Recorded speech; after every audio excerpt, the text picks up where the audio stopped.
Students of BCom Part 3rd, welcome to the session 2021-22. Today, I will introduce you the paper Goods and Services Tax, which is the paper 2nd of ABST. Dear students, we must be aware that Goods and Services Tax is an index tax. In our country, it has been introduced from 1st July 2017, and prior to that, GST, several index taxes were levied by the central government and the different state governments in our country. India being the democratic country,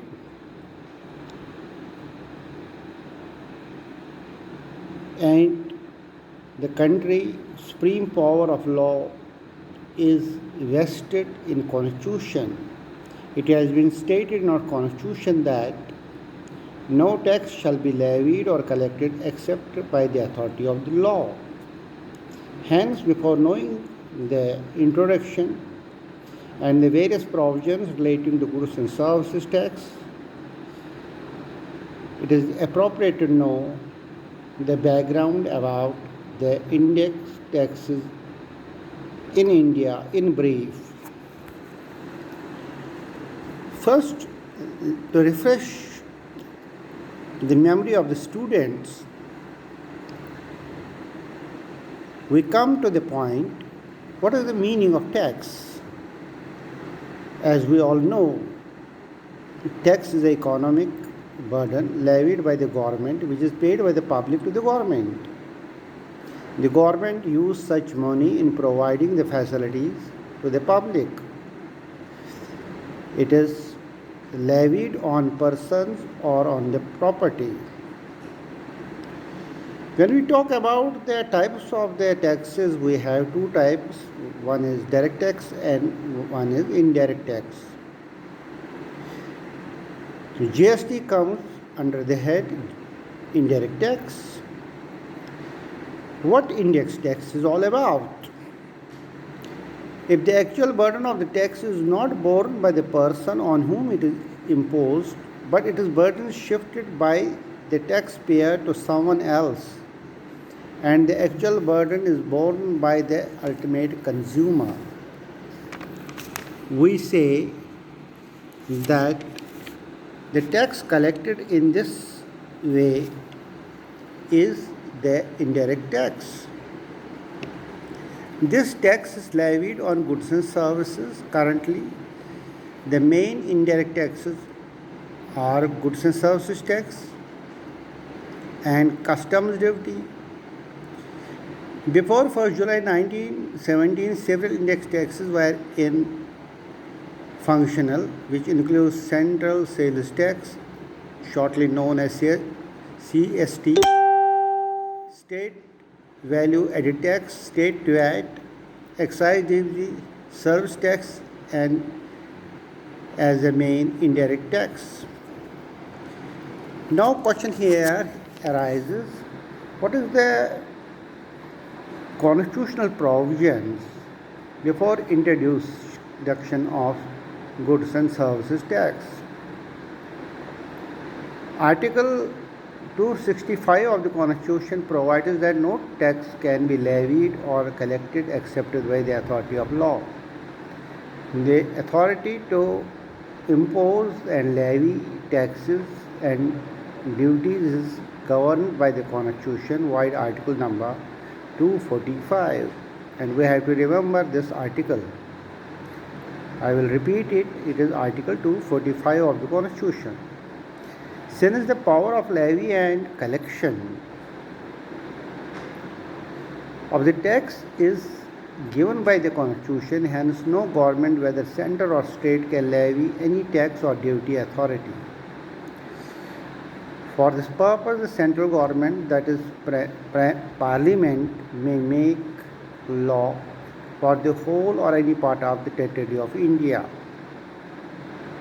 Similarly, any state government can make law for the whole or the part of the state.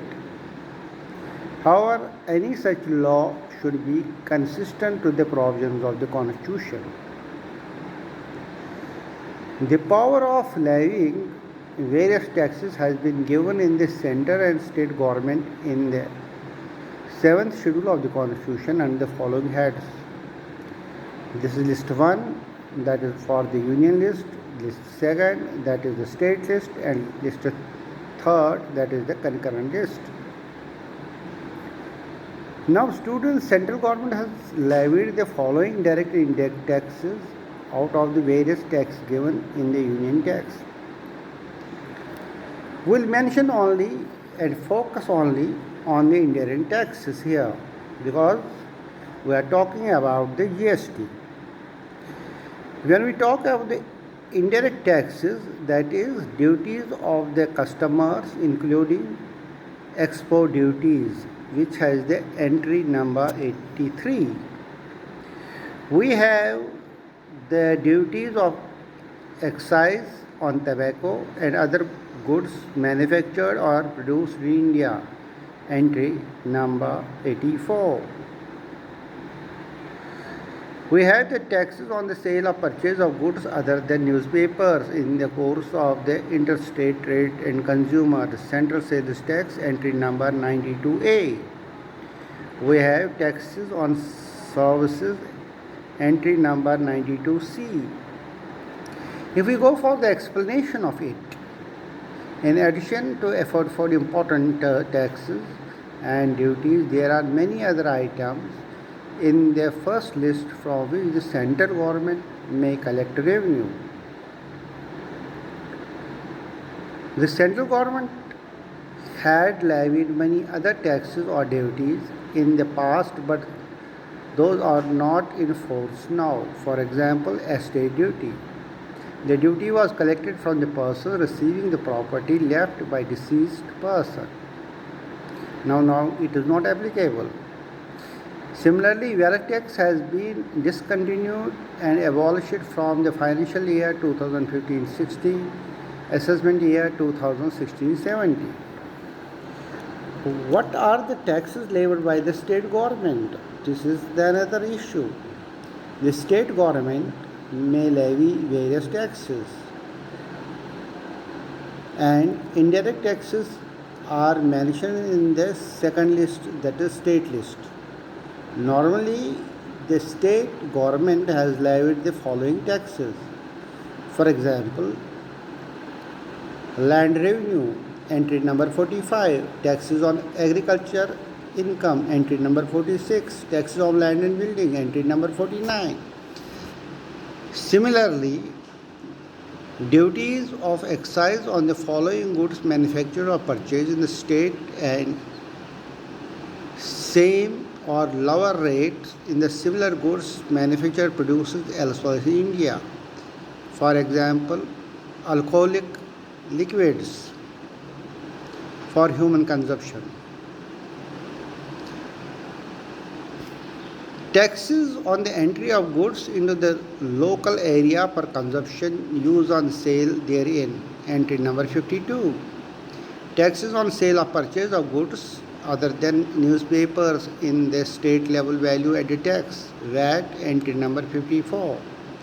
Taxes on profession, traders and employments, entry number 60. Students, there are rates of state duty in respect to documents other than those specified in the provision of the list 1. With regard to the rates of the stamp duty, entry number 63. If we go for the explanation of it, in addition to the aforefold main items, there has been included several other items in list 2nd from which the state government may collect revenue. In this lecture, students, we have covered what is the introduction of the GST, what is the background of the indirect taxes, and what are the constitutional provisions before introduction of goods and services tax, that is GST, and what are the taxes levied by the state government. Students, if you have any query, please let me know on my WhatsApp number 9351329052. Thank you so much.